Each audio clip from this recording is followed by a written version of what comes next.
And then you have your ladder to nothing, in case that's your vibe.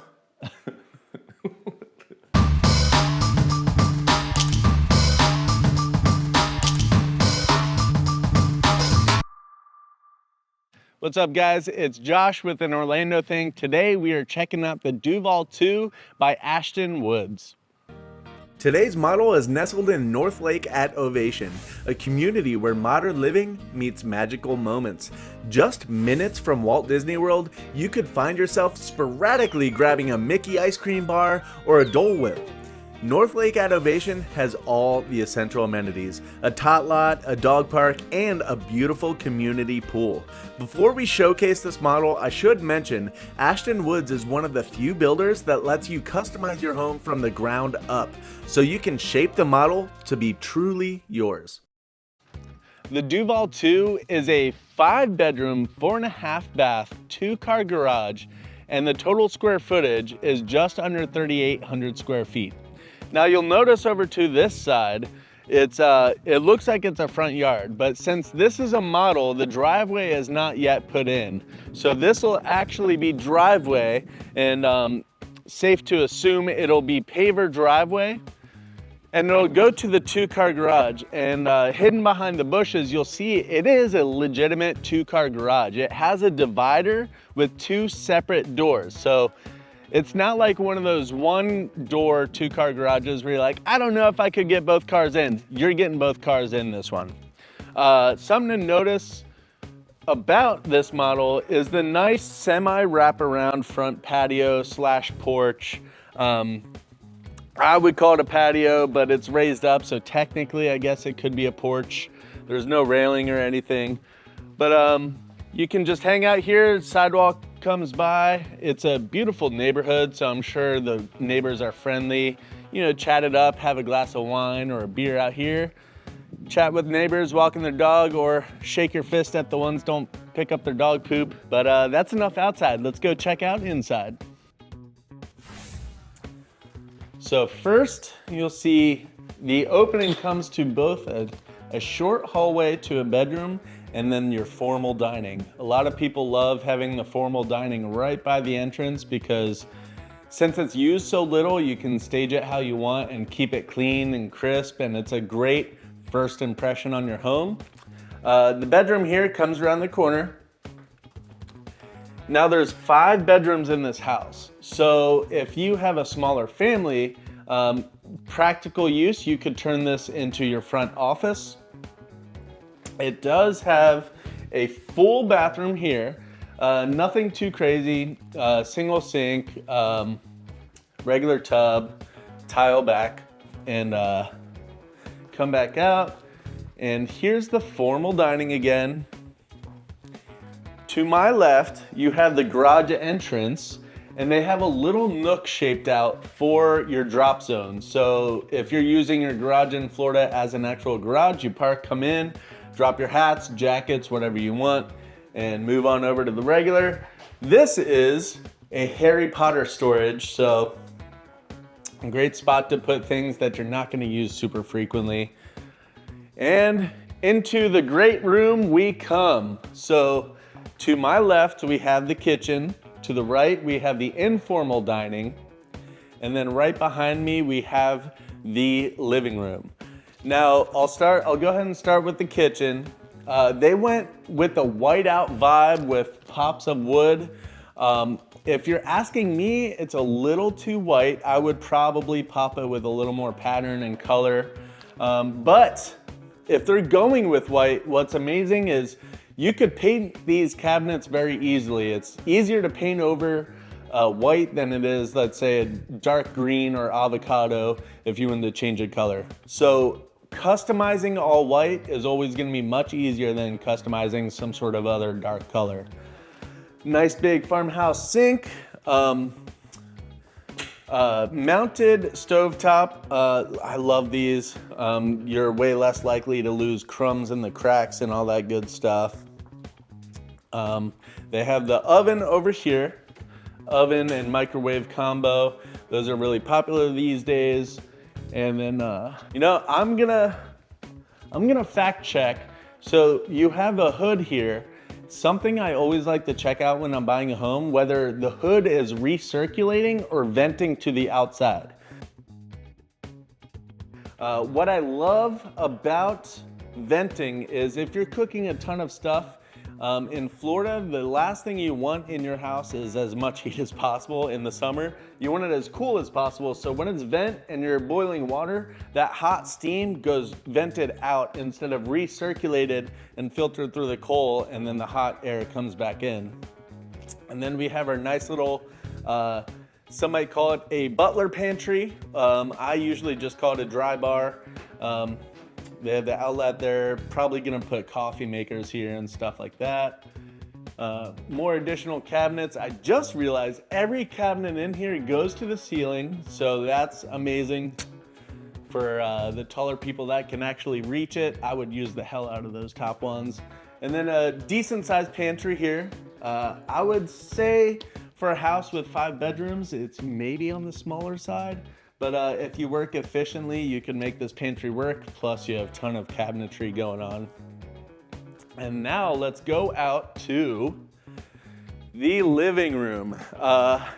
Everyone's gonna notice the first thing when you come in here is the outrageously tall ceiling. It gives you such a grand feeling when you're in here, especially they have the windows up on the 2nd story that brings in the extra light, the extra breathability. I believe that even though it's not vaulted, I believe it's still called a cathedral ceiling when it's this high up, because it just gives you that almost churchish vibe of how tall it is and grandiose. They put some paneling up on the back. That's kind of fun. If you know what you're doing, it's a pretty simple DIY. I would say the toughest part about this, because it's pretty cheap materials, is making it as fine-tuned, polished as possible. You can tell there's still some cracks and things that could be filled in with either wood glue or anything like that. And they went with the really long TV stand here. I would say for this living room, this TV is probably tiny. I would probably mount it up here and have the outlets go through the wall, and then have a nice clean wireless look. And I would probably go 65 inches here if you know, we're talking me, and go surround sound. I'd wire it up, but I'm also a tech guy, audio video nerd. But this living room is gonna be the main vibe of the house. You get the grand vibes, and this is where the value feels. When you come in here, you wouldn't think, oh, they bought this house for mid 800,000. No, you come in here like, okay, this easily has to be in the millions, but hey, mid 800, not too bad. So we have our informal dining, which comes through to a half bathroom. And then out to the back, I'll show you the backyard later. It is a solid covered back lanai, as well as they have some pavered back patio, but I don't know if that's how it's gonna be or if it's a custom. But let's go upstairs. So when you come upstairs, one of the first things you're gonna notice is it has more of the traditional home vibe. You have carpentry, more rooms, more walls, more cozy. So downstairs is more of the like grandiose, common shared space, big, beautiful, elegant. Up here is still elegant too, but it has more of that warm, cozy vibe. We have a shared guest bathroom here. It is 2 sink, white countertops, basic tub, and tile back. Guest bedroom number 1.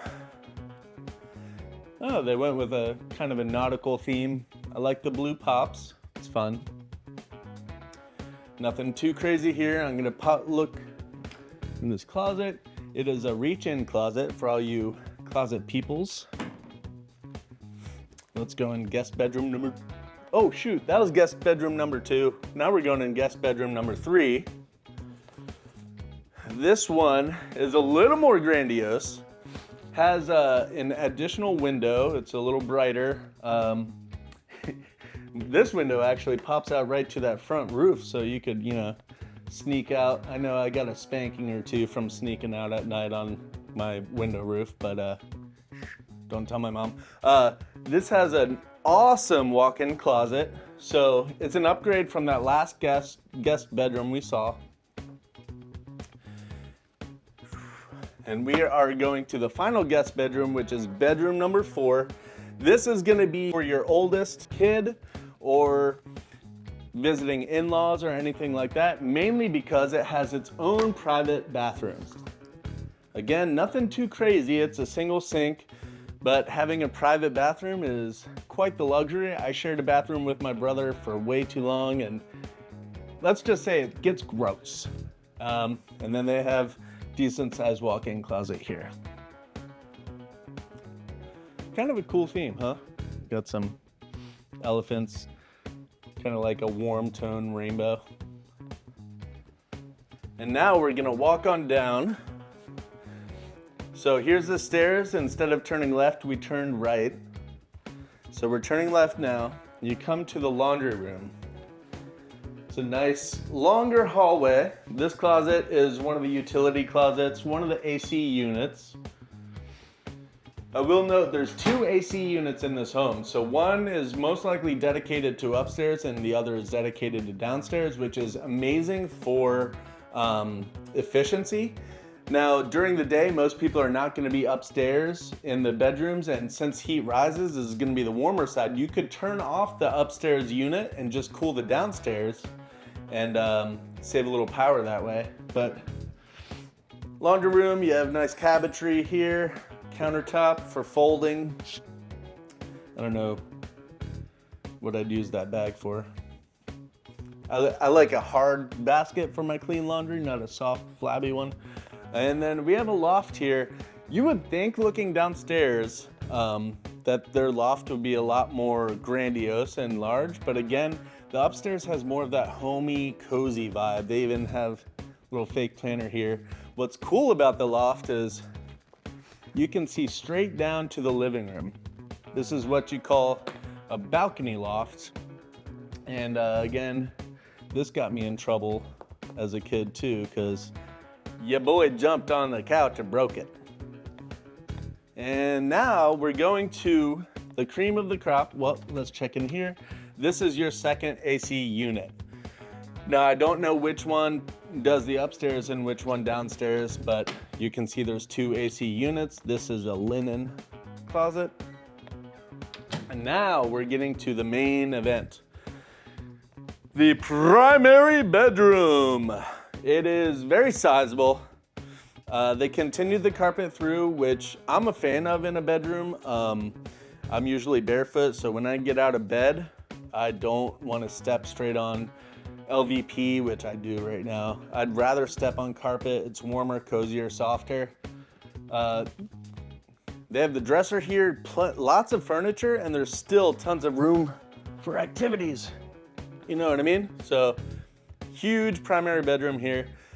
They did something really cool with the double door entrance to their primary bathroom. Something that'd be kind of cool to do. And I don't know if functionality would work, but if maybe you didn't have a dresser here, you had something else, you did a farmhouse door, might be neat. Now that I think about functionality wouldn't work because most people are gonna put their TVs where that mirror is. So scratch that. Double doors is cool. They went for extra elegance here in the primary bathroom. They went marble tile on the floors, shower walls. They went for the whiteout again, which I'm not a huge fan of, but it's much easier to customize. They did go for a really cool pattern pop here on the backsplash of the sinks. You don't see a whole lot of builders putting tile on the back wall of the sink, so that's a fun aspect. Double sink. They didn't go too massive with the shower, which is fine by me. They do have the rain shower head. Now, I know those are super popular and considered luxurious. I've tried them. I don't care for rain shower heads. Let me know what you think in the comments. And then finally, we find ourselves in the giant walk-in closet. If you did not have this middle ottoman here, it would feel like a lot of wasted dead space. So you could either put like an island dresser type of thing in the middle to have extra storage or whatnot. Most people buying this home, because it is more of a luxurious bracket, are probably gonna take out these wire shelves and put up custom molded wood shelves and all that good beautiful stuff in there. Again, my wife would take up the whole closet. I get 2 drawers in the dresser. But that's gonna do it for upstairs. So obviously right from here, you walk that way, you have the informal dining, kitchen, and living room, and you come out to this nice big covered lanai.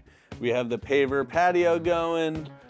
This is a pretty sizable table, and it is not crowding this thing at all. That shows you how big this lanai is. I'm digging it. They have pretty cool chairs. I guess that's considered wicker. Is that a wicker chair? And then they continue the paver out to this other secondary patio, which they have another wicker table here. I think most commonly with this home, you're probably putting a really elegant fire table with the glass beads and that really cool fire coming up through. You could even use the functioning gas fire tables where it creates more heat. A lot of fire tables don't displace as much heat as you think. So this one, you might do a heated one or just all for that vibe and looks. But I imagine that's mainly what this is gonna be used for.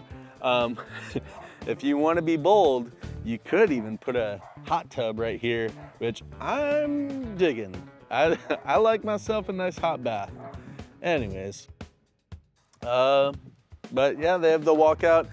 It might be cheaper if you didn't want to pay for the walking patio. You could do paver stepping stones. So like every foot, there's like a 2-foot stepping stone out to this little slab there. So if you have any likes or dislikes about this model, please feel free to comment below. If you have any technical questions about buying or anything else like that, please fill out the form and we'll talk to you soon. And that's an Orlando thing. Check out the description for more information. See you next time on AOT.